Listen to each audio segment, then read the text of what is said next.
Hello, everyone, and welcome to today's session titled Empowering Employee Benefits Through the Experience of Personalized Technology.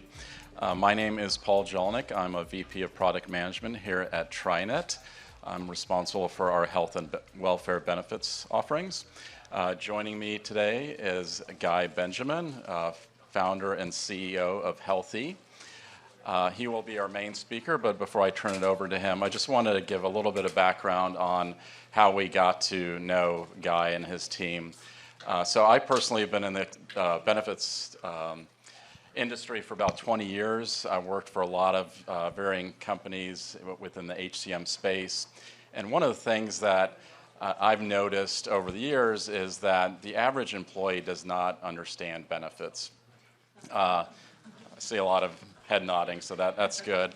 And for those of you that are around benefits, you realize what problems that creates, right? So for employees, I always think of it as one of the most important decisions they make during their lives or on an annual basis. And unfortunately, statistics say that typical employee spends 15 minutes making a benefits decision, which of course is not long enough given the importance of it. And so, the worst situation when someone makes wrong benefits decisions is one of two things. One is they choose benefits that are more expensive, more than they need, so they're overpaying for something they don't need. The worst case is they choose a benefit where it doesn't provide enough coverage, they have an event, and then suddenly they don't have the insurance to pay for it. So huge problem in the industry that I've seen over the years. So when I joined TriNet early part of last year, I saw the same issue happening over and over. And so working with TriNet and the other members of the team, we finally decided to do something about it. And that's when we started looking at what companies out there in the industry can help us solve these problems. And after going through a lot of discussions, we came across Guy and his team, and he'll give you all the details in a moment. But one of the things that we really liked about Healthee in particular is that unlike a lot of companies out there that focus primarily on helping employees pick the right plan during enrollment, I think what Healthee does, which is unique, is that they also help employees leverage the plans that they already have throughout the year. So again, to me, that's a really big differentiator. So again, I think very highly of Healthee. I think they're doing a really good job. We've been collaborating with them for a little bit of time here, and we'll be announcing some really exciting news here in the coming days and weeks, so stay tuned. But with that said, I'm going to turn it over to Guy, and he's going to walk you through some of the opportunities they're seeing in the industry and then some of the ways they're solving for those. Thanks, Paul.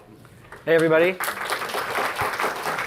Hey, I'm Guy Benjamin, CEO and co-founder of Healthee, and what I want to talk about today is a little bit about kind of like what are our employees' expectations and what can we do more as HR leaders to kind of enhance their benefit experience. Just a little bit about my background. So that's me. You're gonna have to believe me, but it is me. I used to, and I can send you this picture. You can tell it's you, but for now, that's me. I used to be a fighter pilot in the Israeli Air Force. That's kind of my background. I flew F-16 for about 13 years. I think there's a happy hour later, so if I drink enough, I can tell you about the time I bombed the wrong bridge. But that's for another time. So after 13 years in the Air Force, I came to the US, kind of went to Yale, and then worked at McKinsey, the consulting firm. And while I was working at McKinsey, I kind of realized pretty quickly that I have zero clue about my health benefits. And every time that I have a question, I go to HR. Usually that ends with me calling a call center. And that wasn't really the experience I was hoping to get as an employee. And at first I thought, well, that's probably me as an immigrant. I don't really know what I'm covered for. But when I was asking my friends and colleagues, nobody knew what they're covered for. And when you think about millennials, Gen Zers, they don't want to call their mom, let alone a call center. So I thought that could be a really good opportunity to kind of bring AI and technology into the space of health and wellness benefits. So left McKinsey about 2.5 years ago, met with investors, kind of laid out the vision of, again, bringing technology into the space. and we raised about $26 million and then started this company, Healthee. I'm going to spend most of the time not about what we do, but mostly because of about why we do it, right? Why did we decide to go and kind of tackle this super important issue, but that's super complicated, and try to bring technology into it? And why did I make this kind of like my life calling at the moment, right? Feel free to stop me at any time with a question, but I'm going to start just with like a few questions. We're not going to do a formal survey, but I'm going to ask, kind of think about it. According to McKinsey, what % of people prefer to manage their healthcare online, right? When you think about it, is it kind of like 30 to 40%, 40 to 50%, 60 to 70, or 70 to 80%?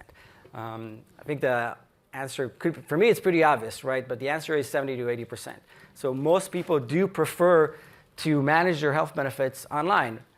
Where are they doing it today? They're doing it either on the phone, trying to call call center.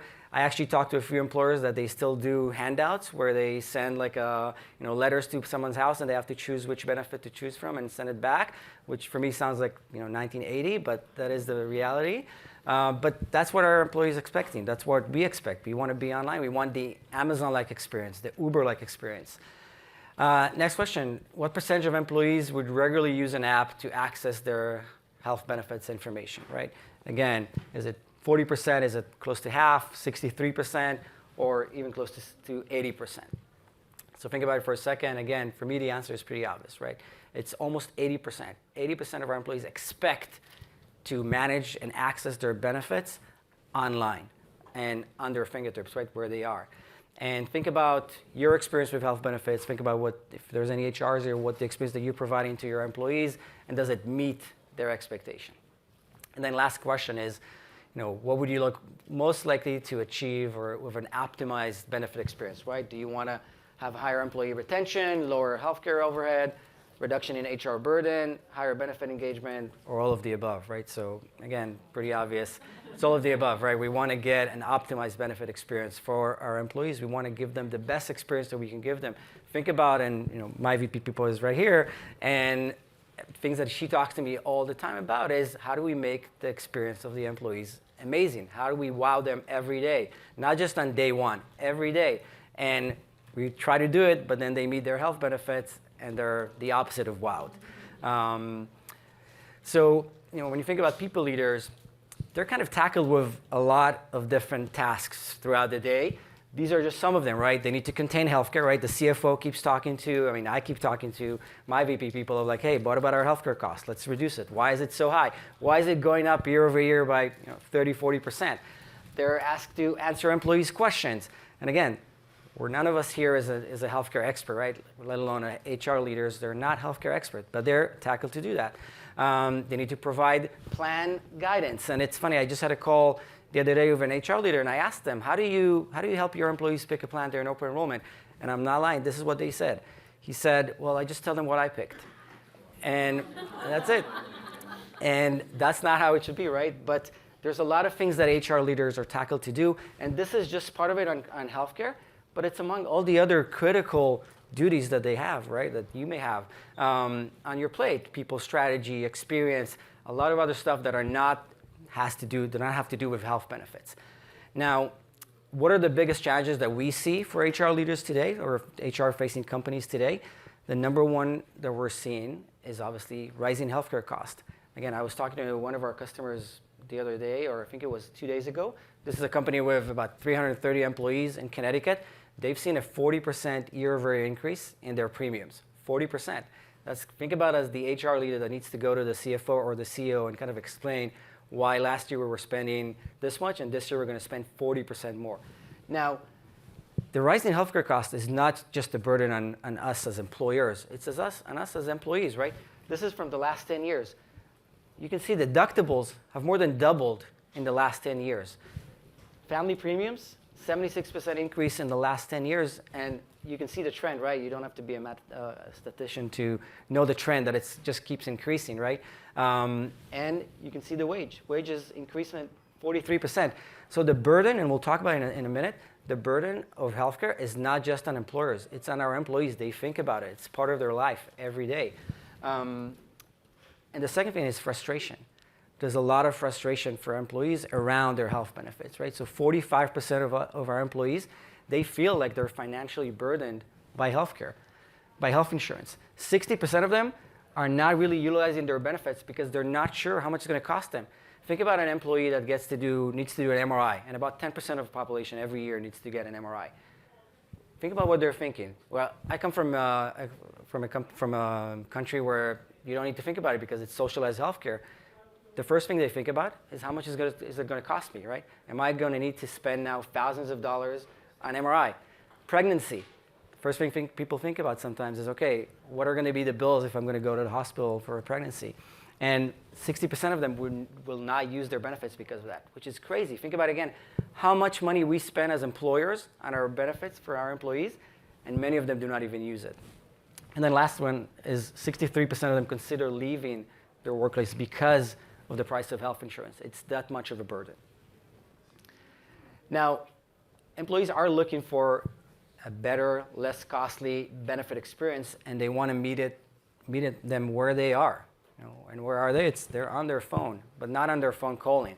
They're looking for that digital experience. They're looking for, again, that Amazon-like experience, that Uber-like experience. And it's not something we're providing today or yet. Now, what are the current gaps in the employee benefit space? There's many of them, but let's talk about a few.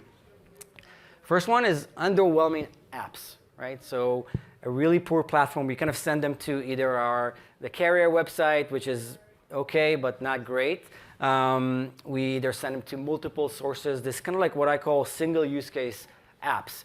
An app to choose a plan, they're in open enrollment, an app to find doctors, an app to maybe book appointments, and then another app to know what you're covered for, and then 3 different call centers or phone numbers to access your medical, dental, and vision. Right? So they're really underwhelmed by what we're providing them today, and it causes confusion and frustration. Right? Think about if you had to use Uber and it wouldn't really work, right? How frustrated you were. Or if on Amazon you wouldn't see prices. Right? You got to buy without seeing prices, right? That's kind of like the equivalent of what our employees are feeling every day. And again, 93 million Americans are looking for health benefits online. They're looking for that experience. 80% of Americans spend on their phone at least 3 hours a day. Right? 25% of them only have a phone. They don't even have a computer. They just have their smartphone. And then 77% of employees would regularly use an app to access their benefits. The next one is kind of like that piecemeal experience. We talked about it. People love apps, but they hate redundant apps, right? How many apps do you think on an average phone each person has? If you kind of throw out a number. 5, like 10, 20, 30? 100? Okay, it's about 80 apps that we have on our phone, on average, right? If you take out your phone now, there's about 80 apps there. But we only use 9 of them on a daily basis. That's it. So 10% more or less, right? 60% of them, we don't even use on a monthly basis. They're just there. And again, when you think about that experience that our employees are looking for, they want something that they can use, maybe not on a daily basis, but they can use for more than one thing, for more than just a single use case, right? They want, kind of, and Paul talked about it, not just during open enrollment and that's it. They want something, and that's why we kind of created Healthee. They want something that's there all across the year, all year long. And then last thing, or one of the last thing is that they don't want generic answers. And sometimes when you go to HR, you kind of get answers that are like the HR that I mentioned, okay, this is the plan I picked. They want something personalized. They want a personalized experience. They want something that can give them an answer for what they need at their specific time that's going to meet their care needs. And again, sometimes when you call a call center, that's not the experience that you're getting. And I think when you look at your demographics and your employees' demographics, that's what they're looking for. Now, you can see these stats, but 70 to 80% want to manage their healthcare digitally. We talked about it. 72% kind of already engage in looking for benefits online. And then 88% want to access expert guidance and information to make informed decision. And if we're looking to create that experience, I mean, there's a lot of things that we can do, a lot of technologies out there that we can leverage, but what we cannot do is just keep going as is, right? A lot of the things that I talk about is the cost of doing nothing. If we don't do anything about it, if we don't create healthcare that is more accessible, if we don't help our employees know how much things are going to cost, if we don't make them smart consumers, we're just going to keep that line that we saw on deductible, the line that we saw on premiums, it's just going to keep increasing because if we don't help our employees be smarter consumers, they're not gonna be smart consumers, and the cost is gonna be on them and on us as an employer. And that's exactly what, when we started the company, what we said we wanted to try and change. And if we don't meet the employees where they are, it's going to mean lower employee satisfaction. It's going to be decreased retention rates. And again, when you think about what HR leaders are looking to do, it's exactly it. It's employee satisfaction. You want to lower retention, higher retention.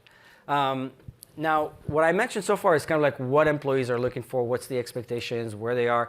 But there are things that we can do that sometimes are kind of like a mix between technology and non-technology solutions. And what we like to talk about is 3 kind of pillars that can really help lower healthcare costs for employees and employers.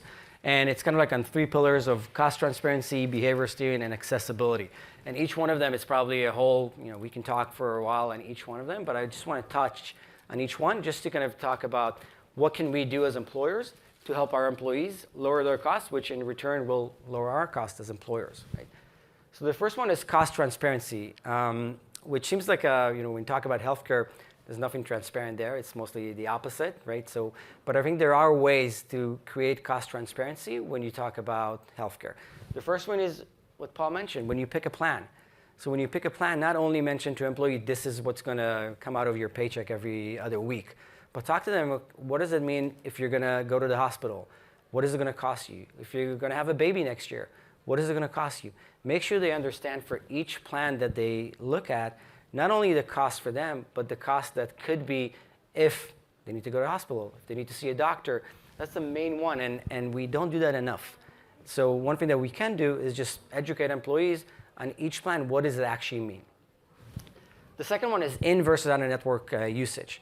We see way too much usage of out-of-network doctors. Sometimes it could be 20 or 30%. I don't know if anybody here is looking at their claims, but there's a lot of claims that are just out-of-network. And it's mostly because of employees that are just not aware that they need to find in-network providers. I can tell you about myself. When I just moved to the US for the first year, I didn't know there was a thing called in and out-of-network. I didn't know. I was told to go to a doctor, and I just asked a friend, okay, who do you usually go to? And that's where I went to.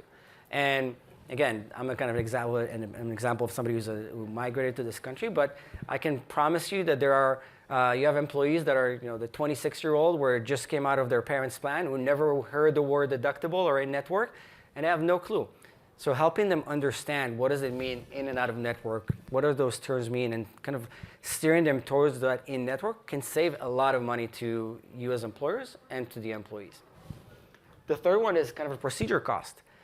I don't know if many know, but today, based on there's a new act that came out a couple of years ago called Transparency Act, you're supposed to know when you go to a hospital, the hospital is supposed to tell you how much things are going to cost before you get it done, how much a procedure will cost before you get it done, which until now never happened, right? You would go, get a bill. By the way, there's a book called Never Pay the First Bill. It's about healthcare bills, and it's correct, it's right.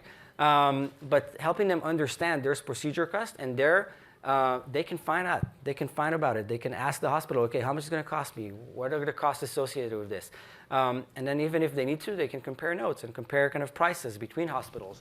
And you don't have to use, there are technology tools out there that can help with that. Healthee is one of them, and I'll show you in a minute. But there are many tools out there that you can use to kind of help employees kind of guide them through that. The second one is kind of probably one of the toughest one is behavior steering, right? How do we steer employees to those lower cost but still high quality options? So ER, anybody has an idea of how many what percentage of ER visits a year are unnecessary? 50, yeah, 50%. 50% of ER visits are unnecessary. It's somebody that goes to the ER when it's not a life-threatening event. They have many other options that they could have taken. So 50%, think about how much money that is that they waste because they are not steered to the right behavior of checking out urgent care or using telemedicine or telehealth, right? There's many options here that we can steer employees to have better behavior that is lower cost for them and for us as an employer. And then we talked about the in-network guidance, which is also kind of steerage, right? Reminding them. One thing that I'm seeing a lot is employers will kind of have like during open enrollment a session. We'll teach employees about in-network, out-of-network. We'll try to, and then half an hour later, if people actually attend, they completely forget about it, right? So steerage and educational is not just once a year. It has to happen throughout the year. And then one last thing is accessibility. I talk to a lot of HR leaders and CFOs as well, and they will say, we provide the best benefits. And we have the best benefits, and it's the best benefit that an employee can find. But employees are not aware of it. Why? Because it's not accessible. Providing healthcare doesn't mean you provide access to healthcare. So finding ways to make healthcare more easy to navigate, right? And easy to navigate is definitely not an employee handbook that has 600 pages. It's definitely not a plan, sending somebody to look at their plan for medical and try to find out what page 400 talks about a medication that there may be covered. And I would argue that it's not even calling a call center because they're just not going to call it. And some of our employees, when they have time to call, those call centers are not open. So finding ways to help them navigate, and it could be, again, using technology, it could be an intranet, it could be just having some kind of resource that is available, again, where they are, which is on their phone, is a really good way to kind of find accessibility. The other thing is making healthcare easier to understand, right, which is easy to say, much harder to do. But again, there are ways where we can kind of create benefits that are much easier than, hey, if you met your deductible, then it's a 50% copay out of. No, we got to kind of explain it to them in a way where, like somebody who's, again, 26 and it's their first time on their health plan, even if they're not 26, right? Many people just don't understand their benefits. And then last one is convenient to use, right? So for example, do we provide them telehealth that is, again, very available all the time, or do they have to go on their intranet and find it somewhere in a folder? Finding ways to make healthcare much more convenient can also help with providing much better accessibility to healthcare. Cool, so those are kind of things to think about. Now I want to show you kind of what we created.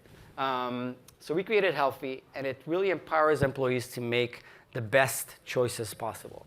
It kind of streamlines the benefit experience. When we just started a company about 2.5 years ago, the first thing we did was research. We wanted to know what our employees' needs are. Because at first we said, okay, they just need to know what they're covered for. But there's so much more, right? You need to pick a plan there in open enrollment. You need to know what you're covered for. You need to book appointments with doctors, find who is in network, know your deductible, ID cards, how much things are going to cost before you get it done. There's so many things that they need to do when it has to do with healthcare. And again, we send them to all these like point solutions, and they get lost. So what we said is we want to build a platform that it's kind of like a one-stop shop. And I'll show it to you in a second. But a one-stop shop where employees can come and pick the best plan there in open enrollment, can figure out if they're covered for something based on their specific plan, can know which doctors is available and which doctor is in network, book appointments, know deductibles, ID cards, all in one place. And then on top of everything, we created this here. Her name is Zoe, and she's like a personal health assistant. So think about like a Siri or an Alexa, but for health benefits. And the way Zoe works is that it's, again, easy to say but harder to do, is she uses AI to take any type of health benefit, any type of health plan, medical, dental, vision, any type of point solution, any benefit that you provide to your employees, and she knows how to convert them from an unstructured data, which is just a nicer way to say PDF, to a structured and mapped database. And once that conversion happens, that's when Zoe becomes your personal health assistant. Because you can go to Zoe and say, for example, hey, Zoe, my daughter needs a speech therapist. And she'll tell you, first of all, if you're covered for it based on your plan. She'll tell you where you can get it done based on your network. She'll tell you how much it's going to cost based on your deductible and how much each location charges. And then she'll book you an appointment, all without talking to a single person, which sounds like heaven. And the other thing she'll do is she'll also help you there in open enrollment to pick the best plan for you and your family. So I'm going to try to show it to you, show Zoe to you. Let's see if the technology works. I didn't create this technology, but so let's see if can we show it? Yeah, wow, okay. I'm even surprised. Cool, so it's working. So this is basically my phone right here. Again, meeting employees where they are. So what you can see here, this is the platform. This is Zoe. Everything is in one place. So if I have a coverage question, if I need to find a doctor, immediate care, telehealth is right here. I can see my deductible, ID cards, benefits, they're all in one place. Now, if I do have a coverage question, I can click here on the bottom, and I can access Zoe. And I can ask her any question about my health benefits. And the cool thing here is that I don't need to speak insurance language or medical language. And let me try, see again. But again, I don't need to speak insurance language or medical language. I can just ask her, I have back pains, and she'll tell me immediately if I'm covered for it or not. Let's see if it works. As I thought, the technology sometimes not working, but I'll try one more time. Let's go back to the deck for a second. We'll see if it comes up. Yeah, but when I ask a question, she'll tell me if I'm covered for it based on my plan, and then she'll tell me the cost. So I can see exactly for each location how much they charge me for that specific MRI. So for example, I live in New Jersey. She'll tell me, for example, if I have an MRI, if I can get an MRI for $200 or $2,000 or $500. And again, think about that information for an employee. It makes their life much different, right? It makes them smarter consumers, which they're not until now, right? So before I open up for questions, like this is our vision, right? Our vision is to really create a world where people really understand their healthcare options. They take advantage of them. And that's our mission, really, to make employees healthier and really reduce the burden of healthcare cost. Cool. I'll open up to questions. Yes? So we have English and Spanish. But we're working on more. Cool. Yes? Does the platform have the ability to take into account pre-tax benefits like an FSA or Yeah. HSA? Yeah. Steer in that direction? Exactly. So I didn't show you the plan comparison tool, which is really cool. But the plan comparison tool, what it does is it will ask you, for example, are you planning any pregnancy next year or any surgery next year? And it will help you find the best plan for you and also recommend how much to put in your HSA based on your expected kind of usage. Please Yes. wait for Mike. Oh. Thank you. Just thinking of the main session we were just in, and worrying about sort of hallucinations and Yeah. how do you help Zoe and the info behind her to be accurate? Like what's the process you have to? Yeah. So first thing, just back to that session. Another thing that Zoe is really cool about is being private, right? Sometimes when you're dealing with mental health issues, you don't want to go to HR and say, hey, what are our mental health benefits? You can always go to Zoe. But just to your question, what we use is we're, first of all, connected to many different data sources just for doctors to see if they're in and out of network, your deductible, your coverage. But we take your health plan as is, the 600-page document, where that's kind of like the Bible for us, and we convert that to structured data, and that's how we keep it accurate. Cool? Yes.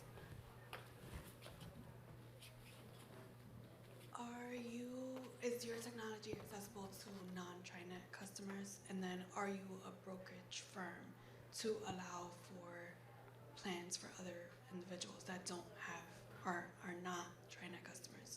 So we're not a broker firm. We work with any customers. Obviously, our TriNet customers are our favorite, but we work with other customers as well. So yeah, the platform is available in other platforms as well. But I will say that what's cool about Zoe is that she also can connect you to free telehealth, like psychiatrists and psychologists and doctors, and you don't have to be enrolled in a health plan for that. Like you can just kind of access Zoe, and she'll provide. So if you have employees that are not enrolled in a health plan, you can still provide them telehealth, free telehealth. Yes.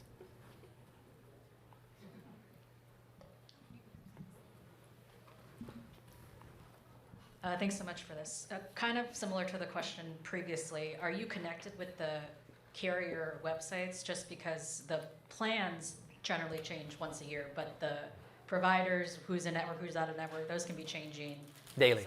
Daily. And so Yeah. I feel like I've had people who have gone somewhere they thought was in network and then it was out of network, and it's been not a great experience for people. Yes. So first of all, we're connected to the carrier because we need the deductible data. So we get that through a live feed. But I will tell you maybe something that's going to surprise you. The carrier don't have the most accurate data on in and out of network. They're probably 60% accurate. We use other data sources, and we kind of triangulate from different types of data sources to make sure that whatever we provide on the in and out of network is the most accurate one that we can bring.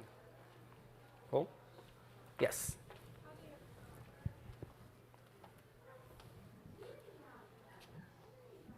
Hi. How do you ensure that the cost is accurate? So I'm just wondering, Yeah. you go to New York, different doctors, and they charge a completely different thing for the same. It's a really good question. So what we do is we have access to about 22 billion claims So in the last 5, and what we do is we'll look at each location.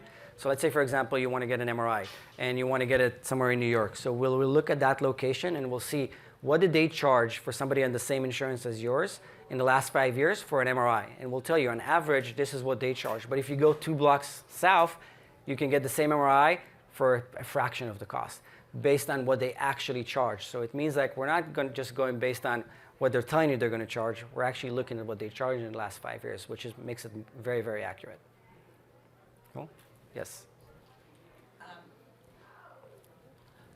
do you handle relationships with the ACA and Medicaid and Medicare, Yeah. which is not necessarily employer-based? Right. So today we're not doing anything yet with Medicare and Medicaid, but it's in our roadmap. So we've only been around for 2.5 years. We're still a startup, so we have to be super focused. Obviously, there's many things that we can try to fix in the healthcare system. We got to start somewhere. So we started with kind of like employer-provided healthcare, but it is something that it's in our roadmap for the future. Yes. Coming back to the accuracy of the in-network and out-network providers, you mentioned that these providers could be updating themselves every single day. What kind of guarantees or, in terms of recency of information that you provide in your app?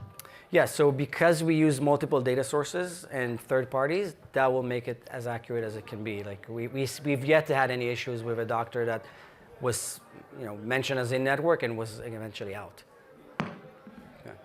Cool. Maybe one last question if there's one. Or no? No more questions. So, okay. There are no more questions. I'll find you later. Sorry. But if anybody wants to see, so my Wi-Fi is out, which is why it didn't work. So if anybody wants to see an actual demo, you can find anybody from our team or myself, and we can show you a live demo. Thank you so much for the time. I really appreciate it.